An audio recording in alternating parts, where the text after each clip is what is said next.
علاقات تاريخية ومميزة وصداقة قديمة. تتوجت مؤخرا بزيارة لجلالة الملك المعظم إلى واشنطن، سبقها زيارة للرئيس أوباما إلى المملكة الأردنية الهاشمية. كان لقاء بين الزعيمين في فترة لا تتجاوز 5 أسابيع، وهذا يدل على عمق العلاقة الاستراتيجية بين بلدين.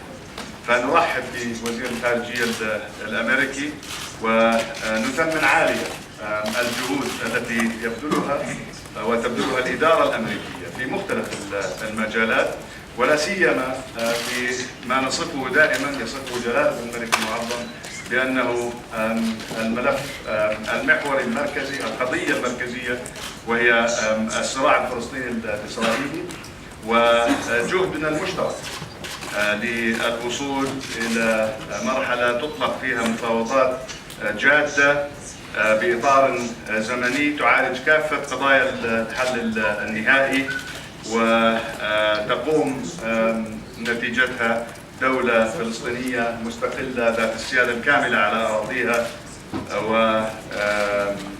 وتعيش بأمن وسلام في منطقة تنعم بالأمن والسلام. ولقد انخرط وزير الخارجية بهذا الملف ويعطيه الجهد والوقت الذي نأمل أنه سيفضي إلى إطلاق هذه المفاوضات. ونقول دائما، قالها جلالة الملك في لقائه مع الرئيس الأمريكي هنا وفي لقائه مع الرئيس الأمريكي في واشنطن، بأننا نؤيد قيام الولايات المتحدة الأمريكية بهذا الدور القيادي المطلوب في إحياء مفاوضات السلام، ولكن نحن في الأردن أصحاب مصلحة، فقيام الدولة الفلسطينية المستقلة والسلام في منطقة الشرق الأوسط مصلحة أردنية عليا، فذلك كل الدعم. وهذا ما نقول بأنه دائما التشاور السياسي المستمر بيننا مطلوب لهذه العملية. تشرفنا قبل قليل بلقاء جلالة الملك المعظم،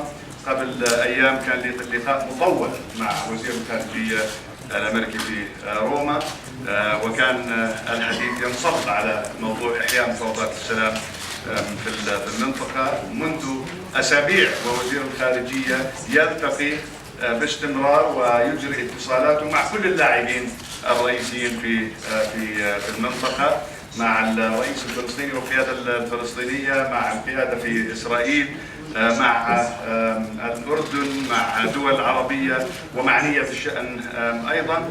فلذلك نقول دائما بأنه الدعم المطلق لهذه الجهود، وإن شاء الله أنها تثمر في بلورة بيئة محفزة لإطلاق هذه المفاوضات.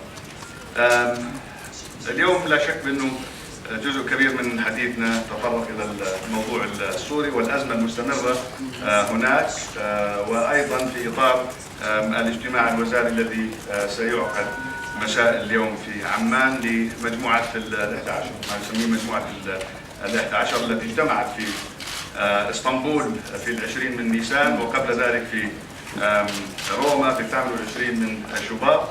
ونقطة التحول الهامة في هذا الشأن كان اللقاء الذي جمع وزير الخارجية كاري مع الرئيس الروسي بوتين ووزير الخارجية لافروف في موسكو، والاتفاق ما بين الطرفين على السعي لعقد مؤتمر دولي يكون العمود الفقري للمسار السياسي الذي لطالما تحدثنا عنه هنا في المملكة الأردنية الهاشمية. الموقف الثابت بأن الحل السياسي هو الحل الأمثل الذي يضمن حل النزاع، وقف العنف، وقف الدمار، وقف القتل ومسلسل سيل الدماء. وهذا أعتقد أنه هدف مشترك بيننا جميعا.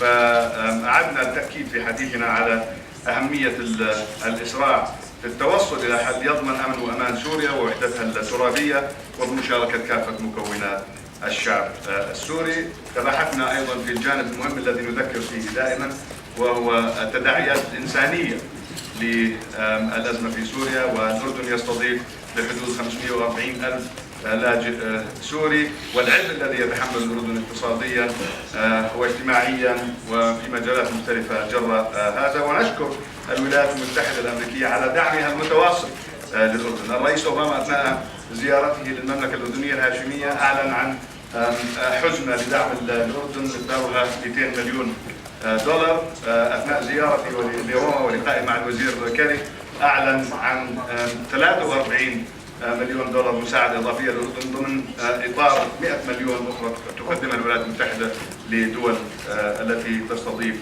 اللاجئين السوريين. فلذلك نكرر الشكر معالي الوزير على هذه المساعدات وعلى هذا الدعم من قبل الولايات المتحدة الأمريكية. نرحب بك مرة أخرى, and in English I would say it is a real pleasure to welcome you here as a dear friend and a friend of Jordan, sir. And we've known each other for many years. You are always welcome in Jordan. We've just met with His Majesty the King, had an excellent discussion.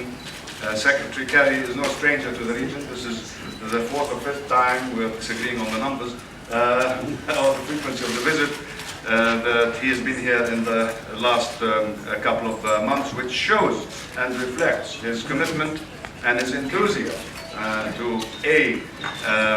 resolve the lingering and central core issue of the Palestinian-Israeli conflict, and also to talk to like-minded countries about this ongoing conflict in Syria, this ongoing crisis, and our collective efforts to bring about a political solution. And of course, we discussed a range of issues which I alluded to in Arabic.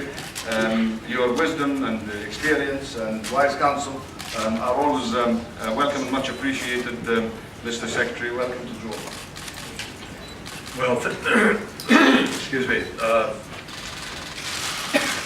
Mr. Foreign Minister, thank you very, very much. My friend Nasser, we have indeed gotten to know each other well. We've spent a lot of time together over the years, and that helps in this business, as you know. We've been able to have very frank discussions and be able to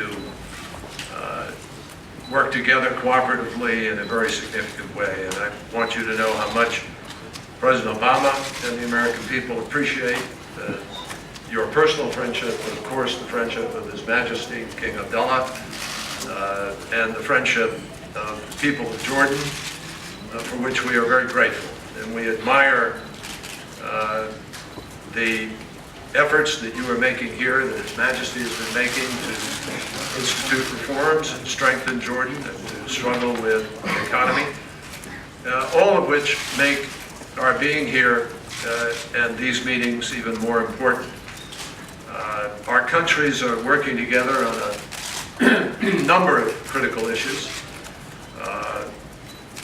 not just the question of Syria, but on other issues with respect to the region, and of course particularly questions of the relationship between Palestine, Palestinians, and Israel.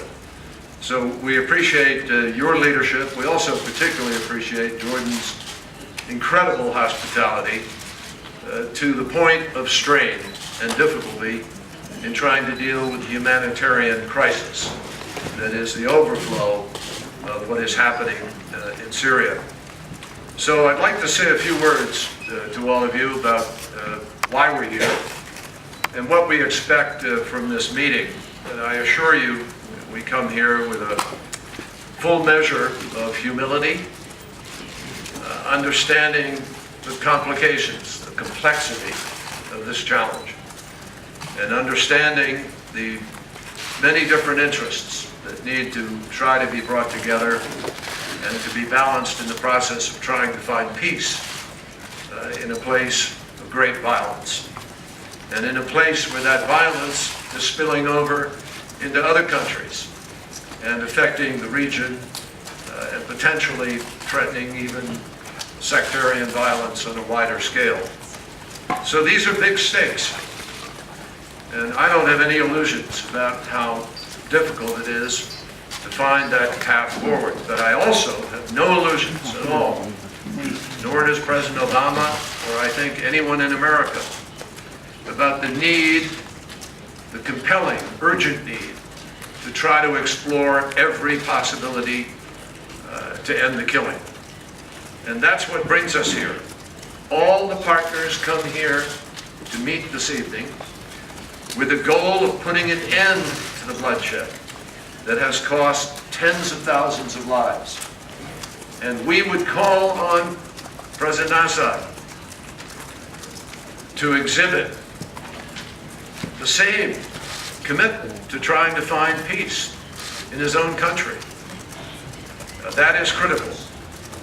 Every single day, the image of more carnage, or the report of a massacre, or the report of women and children being killed, the report of more people being driven out of their homes and across a border, is really challenging the conscience of the world.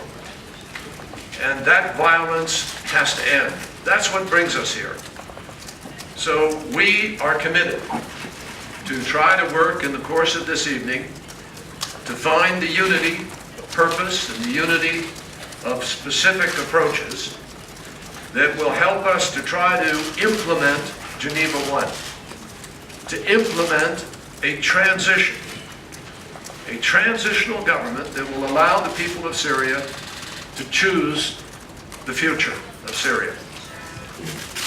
Today we are going to discuss the state of play on the ground, the steps that we can take to aid the opposition in its struggle against this violence, and the process of bringing together opposition leaders so that the members of that opposition can represent the broadest base possible in Syria in order to help us try to find that solution. We're not here to dictate to them we think Geneva ought to be, and obviously that will have to be discussed with the Russians, with the United Nations, and with others in order to find the formula that moves us forward most effectively. We will listen to all voices with respect to the format, to the timing, to the agenda, and to the outcomes that should be discussed. And we will also discuss support for the people of Syria with respect to the humanitarian crisis that is currently being faced. The size of the camps that are being managed by Jordan, the numbers of refugees in Lebanon, the numbers of refugees in Turkey, all of these are growing into one of the largest humanitarian crises of recent memory. Let me also make clear, in the event that we can't find that way forward, in the event that the Assad regime is unwilling to negotiate Geneva I in good faith, we will also talk about our continued support and growing support for the opposition in order to permit them to continue to be able to fight for the freedom of their country. So, one final comment. Let's assume there is no Geneva II. Let's assume that we don't come together as a community of nations to try to find a peaceful process to move forward. What will happen? What will happen is an absolute guarantee that the violence will continue and the world will be standing on the sidelines doing nothing constructive to try to find a way to end that violence. That's unacceptable. President Obama is committed to try to find a peaceful way forward. And he has asked me to join with my friends and colleagues, the foreign ministers of the core group that will meet tonight, to push forward in Geneva. I want to thank President Putin and Foreign Minister Lavrov for their willingness to say that they will work in good faith, in good conscience, to try to find a way to implement Geneva I. And I will simply remind everybody, Geneva I is clear. It says there must be a transition government with full executive authority with mutual consent.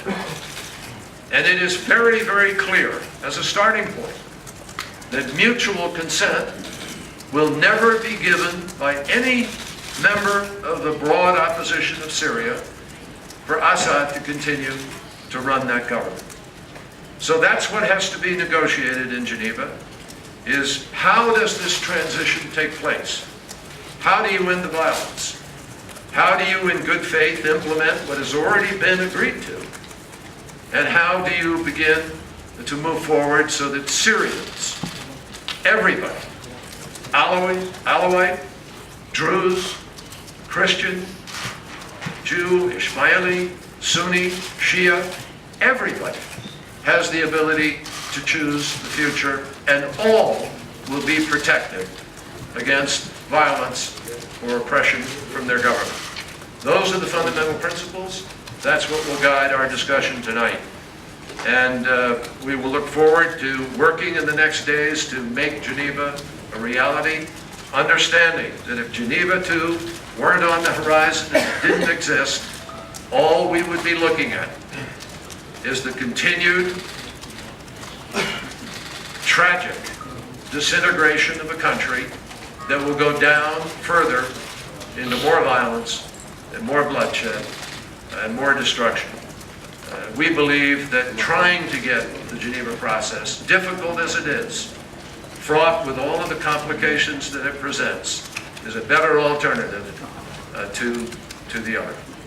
Thank you, Mr. President. Thank you very much, sir.